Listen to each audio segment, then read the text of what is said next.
Myth endures. An all-powerful civilization, swallowed by the sea. This is not something that's crackpot science. An ancient mystery that inspires a modern-day obsession. It's like the Ark of the Covenant, the Holy Grail.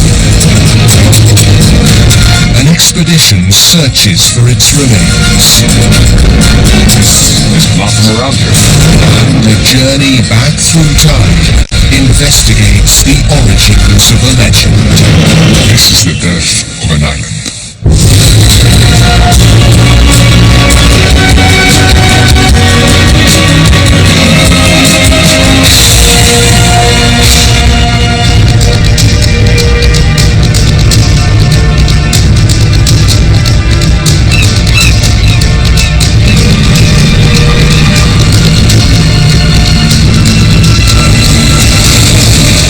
Search for the lost civilization begins just 80 kilometers from the coast of America. This diving expedition seeks new evidence on a mystery that has captivated our imagination for over 2,000 years.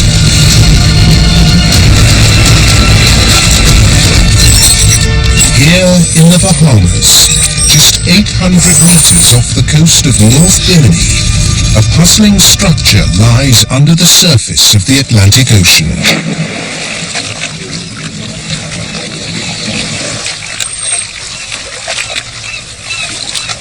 I've known this area for the past maybe 20 years or so, and it intrigued us to the point where we wanted to see if there is older life that was here before us. At some point, we feel that there will be some very strong material evidence that there may have been an ancient civilization of some sort here.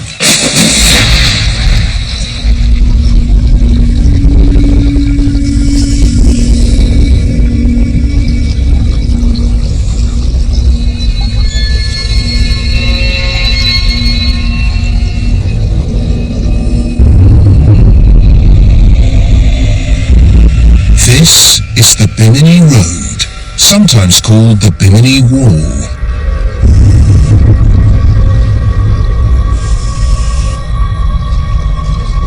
Atlantis believers speculate it could be an ancient harbor, a road to a ceremonial site, or even the ruins of a lost temple.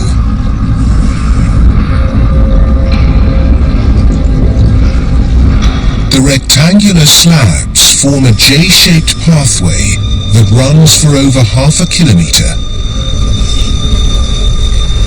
If any skeptic wants to really find out for themselves, rather than just trust what they say, I recommend going to the Bimini Wall yourself, because you are left with this staggering realization that there, 25 feet down below sea level, right in front of your eyes, is a deliberately constructed edifice built with rectangular carved blocks that were put in position for a definite purpose by intelligent people.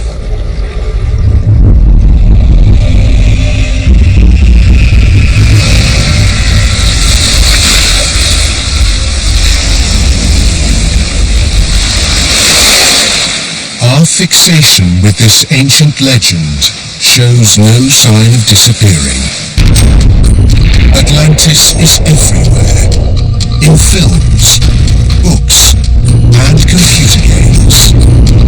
It's even been spotted on modern-day maps. In the 21st century, Atlantis hunters seem more gripped by its powers than ever before. We keep pursuing these tracks of investigation, and we find all the clues that lead us more and more to the conclusion that there had to have been an advanced ancient civilization that was able to build up to a high level of technology that we still do not possess in today's world. There's no direct evidence or no artifacts or buildings out there, but it doesn't make any difference, because there are a number of people who have such a commitment, such a visceral desire to believe that Atlantis was real. It borders on the religious. So they're fundamentalist Atlantisologists, I guess. What Atlantis is has been interpreted in countless different ways. But there is just one original source. 4th century BC, Greece. The philosopher Plato describes the all-powerful kingdom for the first and only time. The Atlanteans are militarily powerful, they are technologically very sophisticated, they are economically wealthy, and they are bent on world domination. But floods and earthquakes strike the superstate. A cataclysmic end to a civilization at the peak of its powers. In a single day or night, the entire thing is destroyed in a huge seismic event on tidal wave.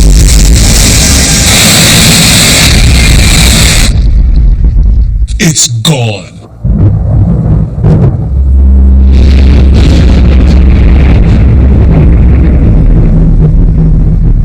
Since then, Atlantis has haunted our consciousness, sometimes taking on a more sinister edge. In the 1940s, the Nazis looked for the lost civilization in Tibet. Today, the 2,500-year-old legend captivates amateurs and professionals alike.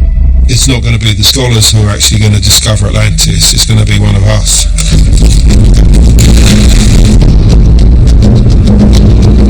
Whilst the diving expedition in the Bahamas searches for evidence of man-made structures on the bottom of the Atlantic, two teams of scientists in the Mediterranean believe they may have new evidence to back up an idea that the inspiration for the story of Atlantis came from an ancient disaster.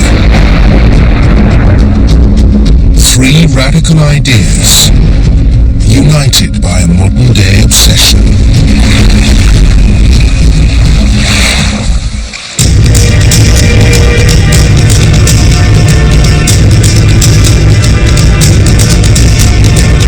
In the Bahamas, underwater explorers focus their investigation on the rectangular stone slabs of the Bimini Road. If you look at the Bimini Road, the sand on one side, the sand on the other side, there's a clear, defined pathway.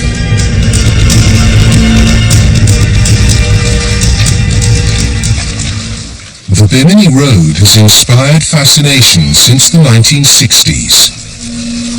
When the road was first spotted, it sparked a frenzy of speculation that has lasted until today. A lot of the rocks stick together like jigsaw puzzles. There's all these rectilinear 90-degree angles which you don't find in nature. Ready? All right, step up. Go. The team embark on a second dive on the Bimini Road. They want to get a much closer look at the structures and search for any archaeological evidence of man-made activity. Well, you can actually look all the way underneath some of the slabs, and that would give us the opportunity to measure and look for right angle effects and things that might further prove what these strange formations are.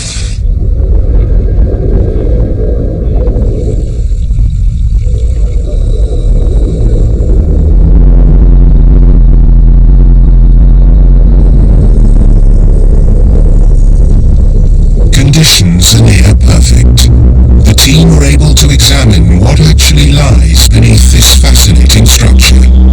It seems like there are two layers to some of the road. Sometimes they look like they've been placed up on a single working rock, a wedge rock of some sort. It's very unusual to see that kind of formation in nature, and the support rocks in particular were extremely angular. Most people looking at it would conclude that, in fact, some humans have placed those there and used that to level out the road so it was all one level. I don't think anybody can dive in Bimini and not believe that these are man-made artifacts.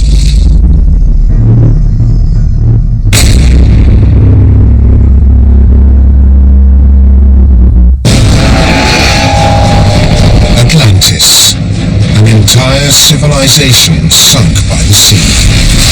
A present-day obsession with an ancient myth. The idea that the earth under our feet could suddenly shift and that there would be this massive tsunami that washes over the continent and utterly wipes out our civilization to the point where hardly anything remains is a terrifying concept. So that would lead everyone to want to deny that it's true out of a sense of survival.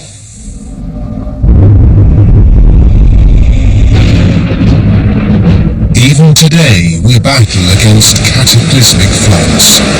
Hurricanes, tsunamis, and monsoons submerge our cities. Atlantis has a chilling resonance in our modern world.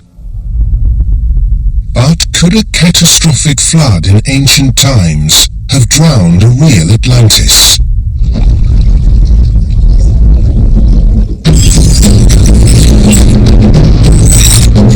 There are some intriguing clues on the coast of Israel near Caesarea.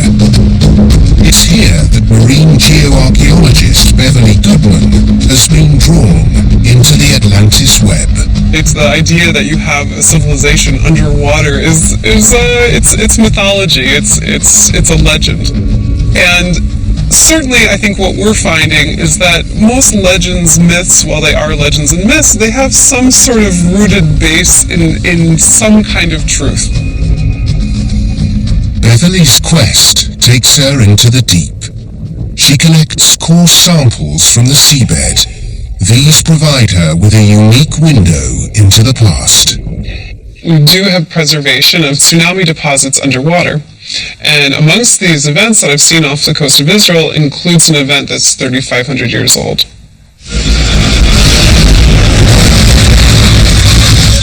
Beverly's new samples seem to back up the idea that there was a massive tsunami in the Mediterranean.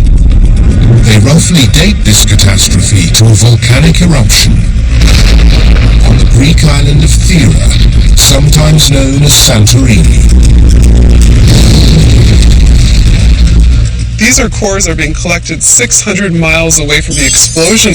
So that means that the waves, the tsunami that occurred after the explosion, reached all the way to the maximum extent of the Eastern Mediterranean. This wave could have drowned portions of the islands closer to the eruption, like the Greek island of Crete that lies just over 100 kilometers away. Many of the Minoans living here could have been swallowed by the sea, and Beverly thinks that the tragedy that struck these people might just be the inspiration behind Atlantis. The purpose of going to Crete is to understand how a tsunami spreads through the Mediterranean, how big that wave was, and what it meant to the people who were living at the time.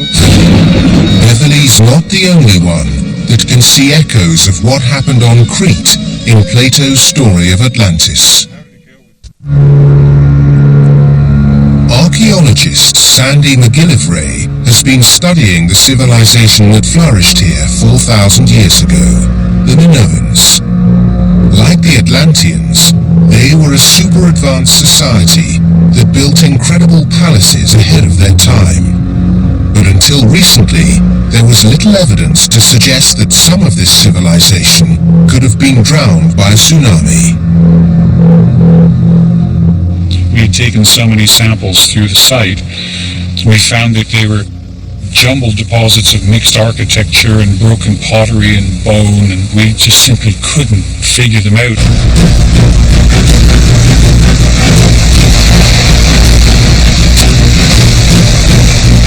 December 26, 2004. The Boxing Day tsunami strikes. Nearly 250,000 people die. This modern-day Atlantis provides Sandy with fresh insight. I think one of the major factors in really forcing us to investigate the tsunami theory here was Boxing Day 2004. Watching on television these incredible scenes of a tsunami, and then seeing afterwards what was left. The debris looks just like a modern-day equivalent of Crete's jumbled-up artifacts. The tragedy confirms to Sandy that much of the coast of Crete was underwater. Minoan towns destroyed by a killer wave, just like Atlantis. I think that what we're seeing with the tsunami research and the looking at the story of Atlantis, that in fact this might be a reflection of the experience. This might be stories being passed down that then worked its way into this myth of Atlantis.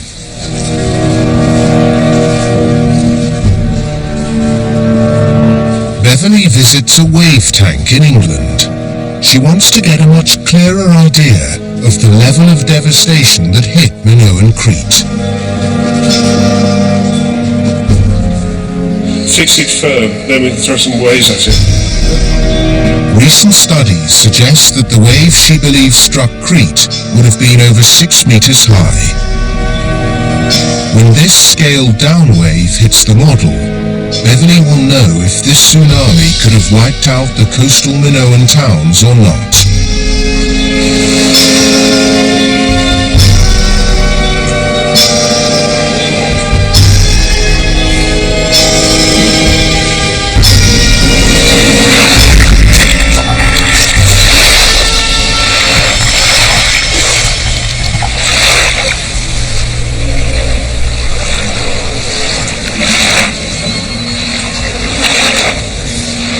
The water is going in, it's rushing through the streets, it's going between the buildings, picked up material along the way, whether this is pottery, garbage, everything in its path, and then on the way out, you would get that debris flow. So what we can really see with the models is you'd have really a lot of devastation occurring to these buildings. This experiment shows that towns would have been drowned. The impact on this incredible civilization would have been immense. This experience could have etched itself onto the minds of the Minoans and been told for generations.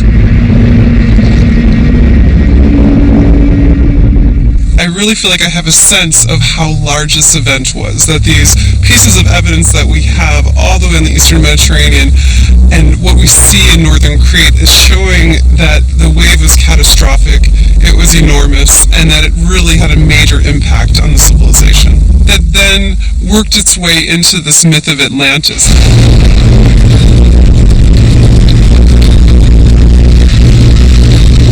Beverly looks for more proof in the ruins of Crete.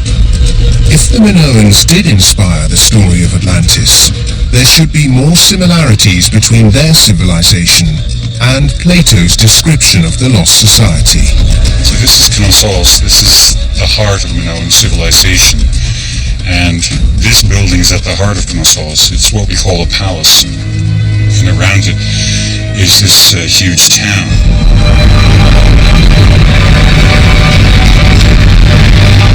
The royal palace in Knossos was a building that was unequaled in the ancient world at that time. Here you have multi-story buildings with hundreds of rooms. The opulence is unbelievable. You have to imagine tapestries and textiles as well. This would be something unimaginable to somebody in Europe.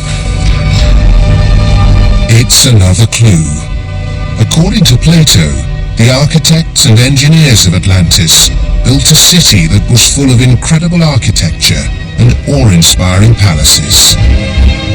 It was well known to the ancient Greeks that this building existed, and by Plato's time, this had become mixed together with the tale of Atlantis. An exploration of the maze of rooms provides even more evidence that the ancient society on Crete could be Atlantis. In Minoan art, you see a lot of bovine iconography. You see cows and bulls. In Plato's Atlantis, there's a lot of bull worship. So it all comes together pretty nicely. It's a gripping idea. An ancient civilization at the peak of its powers, brought to its knees by a giant wave. A real Atlantis.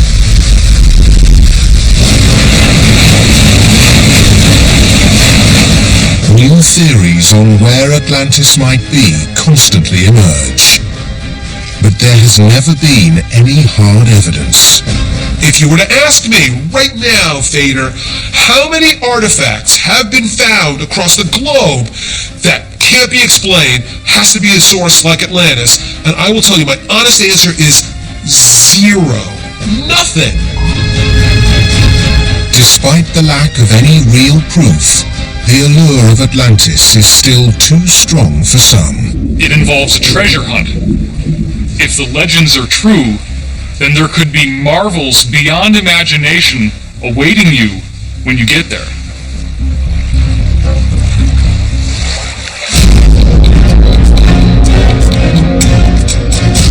Whilst this team of scientists think they may have discovered the inspiration behind Atlantis in the Greek islands, in the Bahamas, these underwater explorers believe they might find archaeological evidence of a lost kingdom.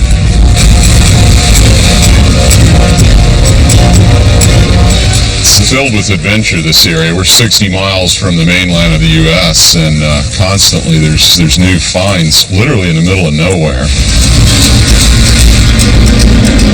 Local dive guide Esme Brown has a lead.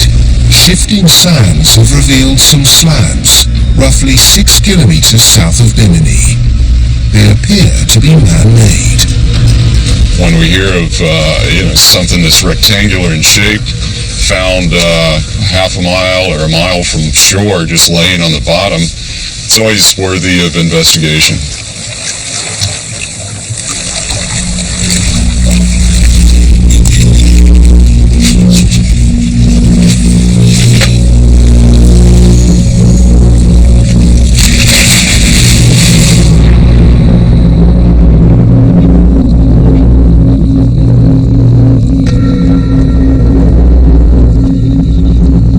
Using Esley's local knowledge, they locate a series of mysterious objects. They lie in just 6 meters of water in this area full of intrigue.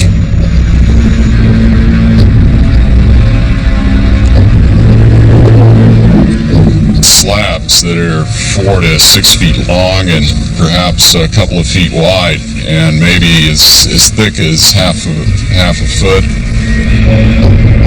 These newly discovered slabs are unwilling to yield their secrets. But there's no way this team is going to give up now. All is a mystery. It's interesting to find out where this came from and what it's doing here. The divers are puzzled by why the sample was so difficult to extract in an area known for its soft rocks. What do you think about it? I thought maybe it could be granite. Feels a little light for granite. Maybe slate, but then you're telling me it's very hard. Slate should fractionate relatively easily along certain planes. So I'm not really sure in my mind what it is, but what I am sure about is that it's not representative of the limestone that you find throughout all of the Bahamas. I mean, this is not from around here. The team seem to have found something extraordinary. If the slabs are not made of a local stone, something or someone must have brought it into the Bahamas. When we find stuff like this, rocks that are totally out of the ordinary of the Bahamas, of course it's going to attract your attention.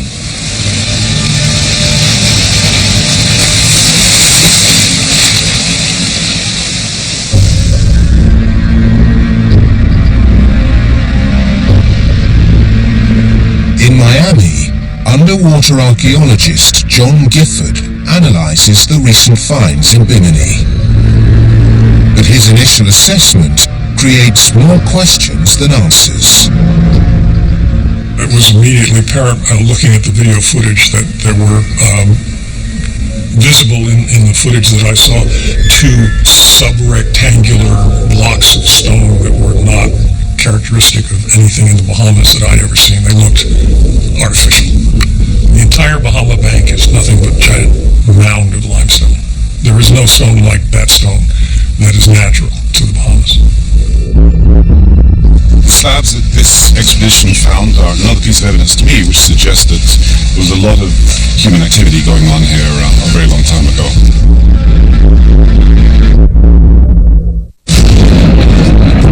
The myth of Atlantis continues to inspire, intrigue, and terrify us.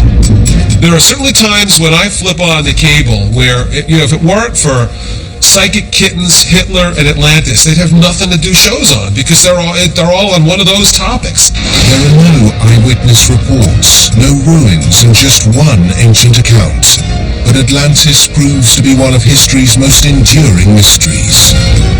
It's not something that skeptics can throw tomatoes at and just laugh away.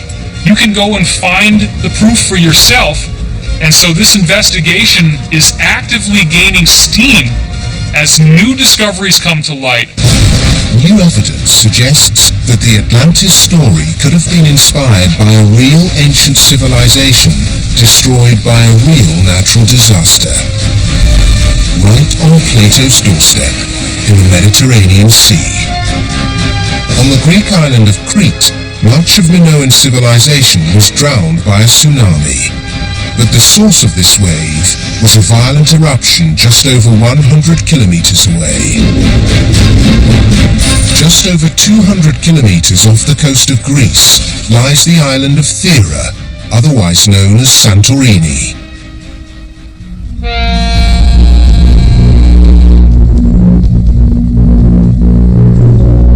Sinolakis looks for evidence of the natural catastrophe that could have inspired the story of Atlantis at the original scene of the disaster. What we're seeing in front of us is essentially the history of the explosions of this volcano. What we see here is a total ash and debris and gravel of the order of 14 meters. That's 45 feet. And all this is happening in 3 weeks. This is the death of an island. It is the biggest volcanic eruption in the ancient world. The explosion and ash cloud destroys most of the island. The central part of Thera sinks into the sea, an event that echoes the last days of Atlantis. This would have created an indelible impression in the minds of everyone who lived here. The fact that here it was, months later, there was absolutely nothing. And this is the story that keeps getting repeated generation after generation after generation until, perhaps in an embellished manner, it reaches Plato. And Plato creates the myth of Atlantis. Kostas wants to confirm that what happened on Thera could be the basis for the Atlantis legend. He needs archaeological evidence.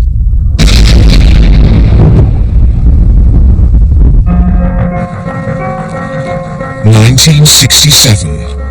Greek archaeologist Spiridon Marinatos begins his dig in the south of the island. What he discovers under tens of meters of volcanic ash shocks the world. As they're digging inside the ash, they find this ancient city. It is one of the most amazing archaeological finds of the 20th century. An entire Minoan town captured in time, equal to the Roman ruins of Pompeii. I mean, it's a city that was buried in ash, and by sort of digging out the ash, you start getting an idea of how people lived 3,500 years ago. Could the lost city of Akrotiri really be the inspiration behind Atlantis? Thera was an advanced civilization lost to a vast natural disaster. situated less than 250 kilometers from where Plato first described the Lost Kingdom. The artifacts discovered here provide Costas with more evidence. The way to think of ancient Thera is something like, the Hong Kong of the, Eastern Pacific. This is the trading post of the Eastern Mediterranean. Plato describes Atlantis as an island full of ports, and this archaeological evidence seems to suggest that Thera was a thriving maritime centre. But Costas has more compelling evidence that Thera could be Atlantis, the unique volcanic geography of this island. This is a newly formed volcanic island in the bay opposite Thera's present-day capital. Using this as an example, Costas is able to show us what the island of Thera might have looked like in ancient times. So imagine this island behind me, almost 10 times larger. It would have been circular, just like this smaller island is. All around it, there was, a ring of water, and that ring created the natural harbor, which provided this incredible protection that created all this wealth for Thera. So the structure of the island is quite reminiscent of the rings of Atlantis. Plato describes his lost kingdom based on a circular island surrounded by alternate rings of land and water. Modern studies suggest that ancient Thera may have echoed this description. This is the present-day island. This is what historians think it looked like pre-eruption. A circular-shaped landmass with a small oval-shaped bay in its center. A description that definitely corresponds with Atlantis. For the ancient world, Thera was probably the most advanced place. Suddenly, all this is gone. Completely. This is a kind of tale that would be related generation after generation. In that sense, this is where Atlantis was.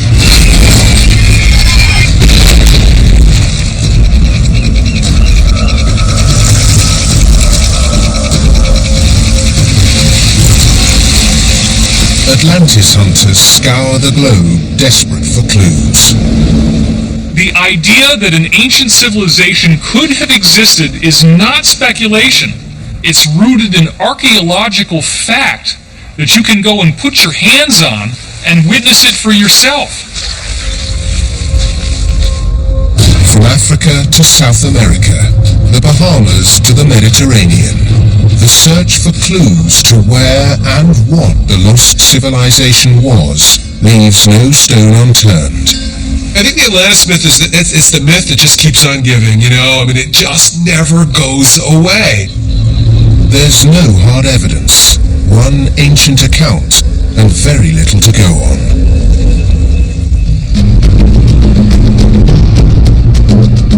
Further investigation into Atlantis theories exposes serious weaknesses and stirs debate. Beverly Goodman thinks that the Mediterranean island of Crete was struck by a massive tsunami, and this event inspired the tale of Atlantis. This might be stories being passed down that then worked its way into this myth of Atlantis. But what do historians have to say about this? There is no concrete evidence to back up the idea that Plato ever heard about the disaster that strikes Crete.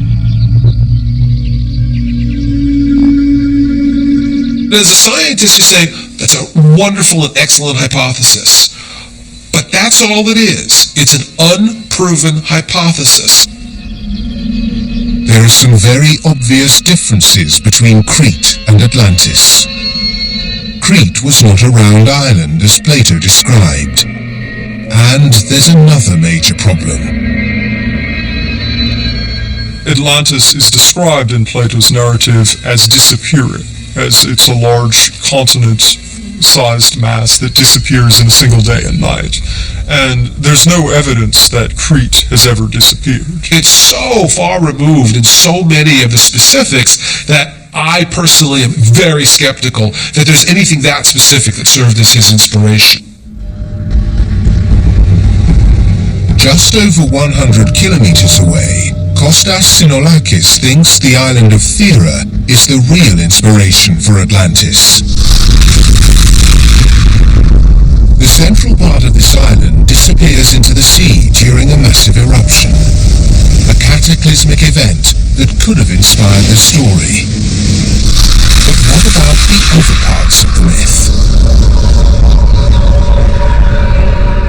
When the volcano blows, that very sophisticated, very important site is destroyed. The problem is we have this amazing shrinking continent.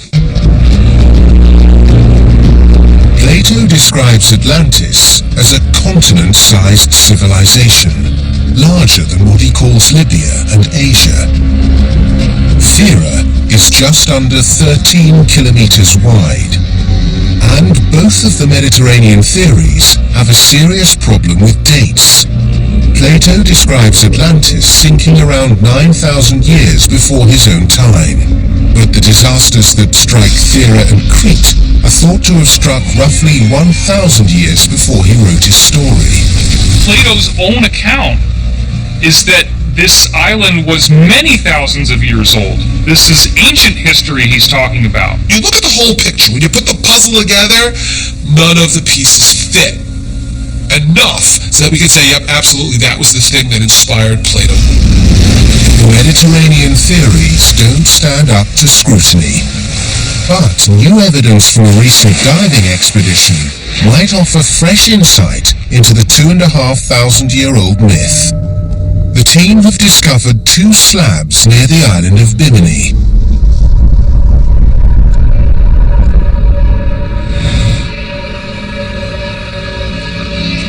It seems that these slabs aren't the type of rock normally found in the Bahamas. But to be sure, John enlists the help of oceanographer Gregor Ebony to get a definitive answer on what's been discovered.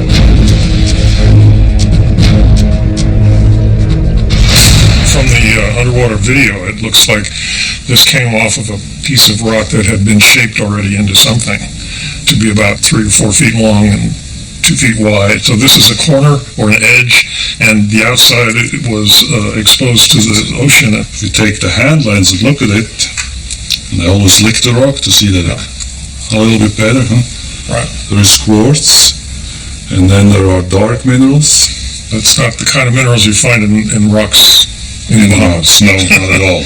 Right. See, I'll show you a rock that we find in the Bahamas. Usually when we have the cemented rocks in the Bahamas, they're white, you know, they're carbonates. These are all limestones, yes, today. It's simply not found in the Bahamas, is it? No. So it's been brought to the Bahamas. Yeah. It's not native for sure, yes.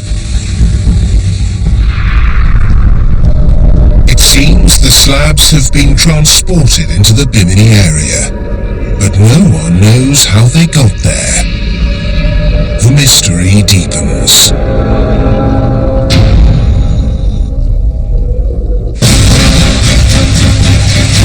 Atlantis believers have maintained that the centuries-old remains of a lost civilization still lie beneath the Atlantic Ocean.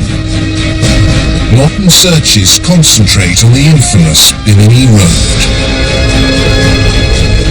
If you could turn back time, the things that we see now, such as the Bimini Wall, these eroded remains would have been majestic, beautiful architectural marvels in their original state.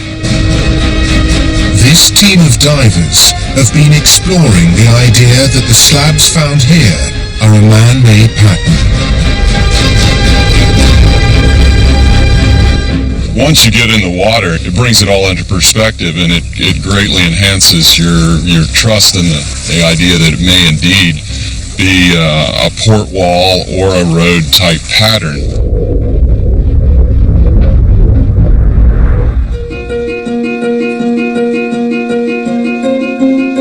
John Gifford has been studying the Bimini Road since it was discovered in the 1960s.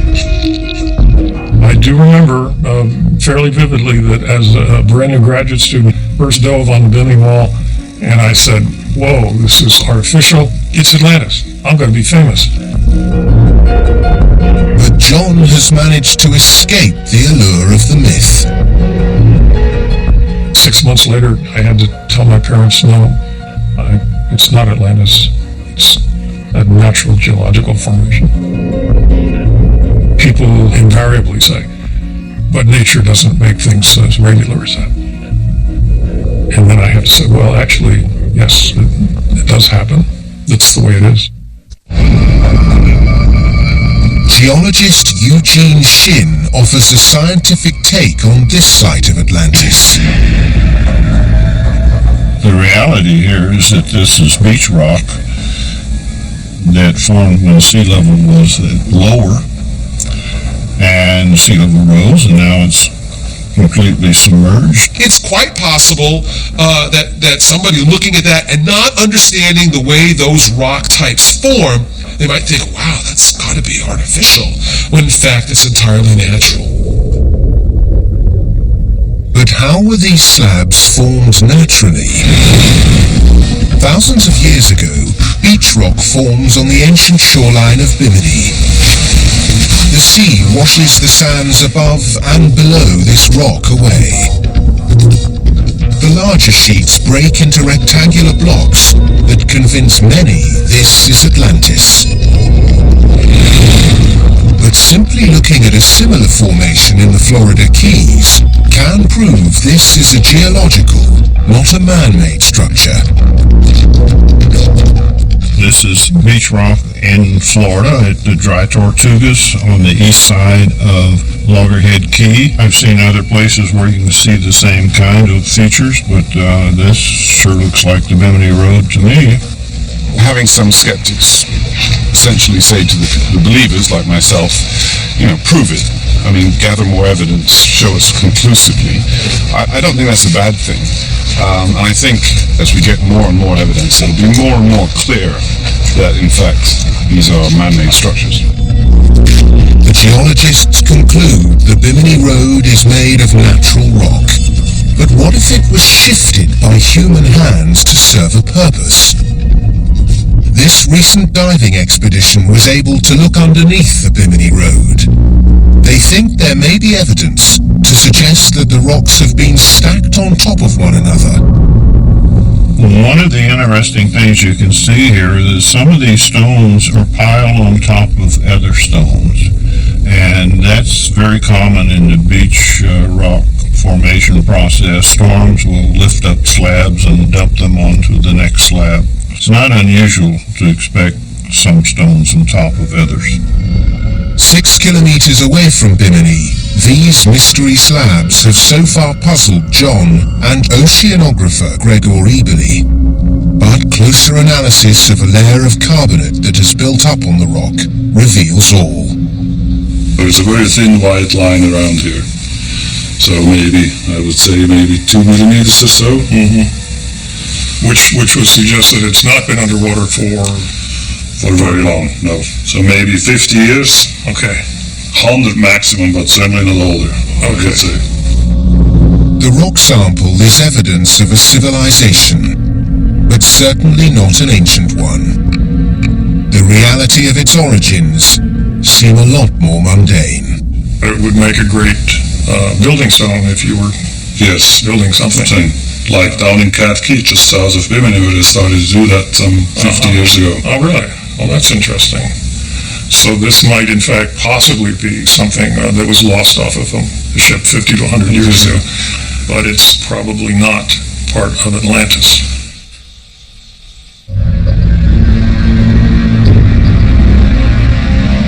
The myth of Atlantis has been debunked. In Thera, there's no concrete evidence to suggest that the tale of this sunken island ever reached Plato. In Crete, the idea that the tsunami that struck here inspired this myth remains a hypothesis. And there's no underwater kingdom in the Atlantic. It's no surprise to historians like Kenneth Fader. He's certain that Plato's account of Atlantis was never intended to be taken as fact. It's not history, it's philosophy. Plato is telling us, look folks, I'm making this up. Atlantis wasn't real, it was a plot device.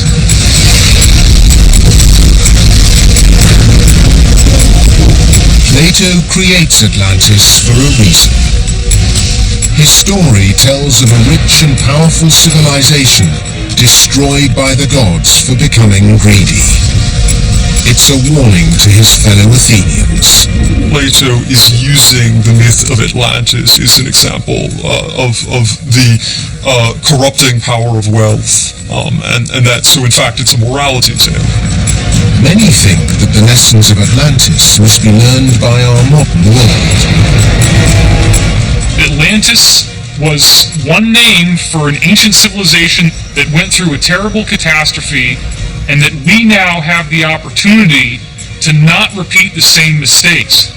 We have the opportunity to use our technology responsibly and to steward the Earth rather than steer it into its own destruction.